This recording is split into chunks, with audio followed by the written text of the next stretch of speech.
Okay, welcome. In this video, we're going to look at source and asset management, specifically for games, using Git.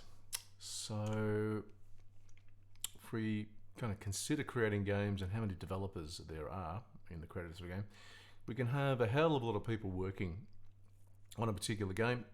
And we need some way to manage the work that's going on and make sure there are no conflict and that everyone's got an up-to-date copy of the software, assets, etc. So the source and asset management is an important part of what we're doing. All the work needs to be merged into the final game as well. Particularly AAA games are really a medium-sized software engineering project, or larger, possibly a large size software engineering project, depending how much is going on. We have some tools to help us out, which is great. So you might have seen some of these. One is Perforce for source control. Unfortunately expensive, and there is no free version really available that I'm aware of. There has been in the past a free online version, but they got rid of it, so that's great. Also something called Alien Brain, primarily for art and sound, quite expensive. And the other one, Git, which is open source and free, which is why we'll be using Git.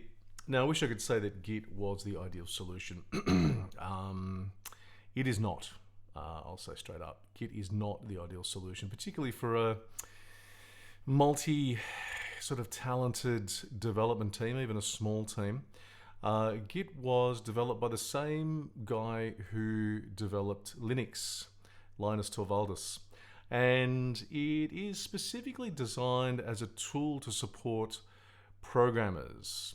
So really, it's kind of designed for like text files containing text of code, essentially, which obviously games can have partly text files in them.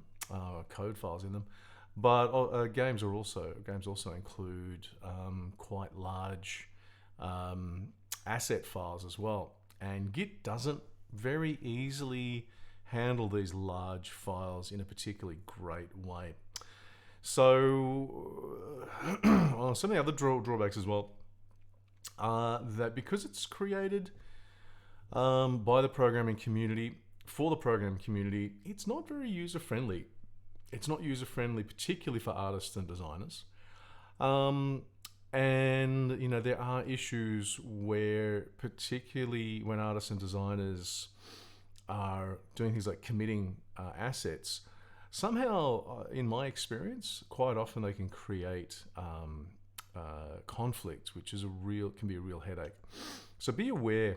You know, if you've got your artists and designers, it may be worth your while to give them a lot of time and attention when they're first getting used to Git, because I don't think it really works, you know, in the same way that our artists and designers think. It is really a programming repository. But anyway, we're using Git because it's free. It does the job. We need something to do the job, and at the moment, it's the best free thing out there. Yeah, so as I said, it is designed for source code. It can manage art assets. It doesn't do particularly well. We use something called LFS to manage art assets. Yeah, it's not native. It does, yeah, it allows you to see the history of your project as well. And really, one of the benefits of Git, it actually allows you to roll back to an earlier working version if you break things badly. Or even if you can actually set tags and say, you know, this is version 1.00. If you then, you know, sort of create a few later versions which you release, and you think, oh, actually, we really need to go back. You know, there was something happening in 1.00 we need to find. You can roll back to that if you want to. It is designed for collaboration on a project, which is, again, one of the positives. Some of the concepts that we need to think about: Git keeps a repository of your source code and its history. Okay, fine, no problem. You commit your changes to a repo or repository. We refer to repo and repository really as the same thing. And add a comment explaining what you did and why Obviously, if you're working in a team and your team members come, particularly if the code's broken, and have a look at your commit and there's nothing there to tell them what you did, then they don't know how to possibly fix it. Git's a distributed source code control system, so the full project repo exists on multiple devices. So this means the repo might exist, say, on gitlab.com or github.com, the full repo. The full repo also exists on, say, your computer and the computer of all your team members as well. The software that we use to manage the repos keeps them all synchronized, or keeps the main thing synchronized. So using Git, there are plenty of GUIs out there. The couple of main ones. The one that we're going to talk about here is Atlassian SourceTree.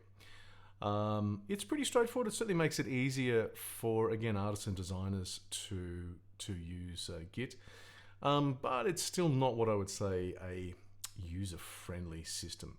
So you can go to www.sourcetreeapp.com to register and download a copy of that. So we're going to go through this in a minute. So you can create your local repository. That's what we're going to do initially, is create a local repository using SourceTree. We can do this using SourceTree. The important thing to keep in mind before you do your initial commit, okay, is to get a git ignore file. So we're going to be doing this specifically for Unreal in this particular set of videos. If you're using Unity, then there are git ignore files out there for Unity as well. Just do a search on git ignore Unity, and you'll come across the correct git ignore files there. This is important because it helps to keep the Git repository free of non-essential files. And that's kind of important because Git repositories can get very large very, very quickly. So we'll have a look at this in a minute, staging and committing. That's something that's better to really show you. And we get a report back when we've done this, and it tells us what we've done. Cool, okay, so I'm going to pause here and then we're going to come back and actually go through the process. First up, of setting up a new repository using SourceTree, and then setting things up on GitLab and pushing my repository to GitLab. So we'll be back in a second.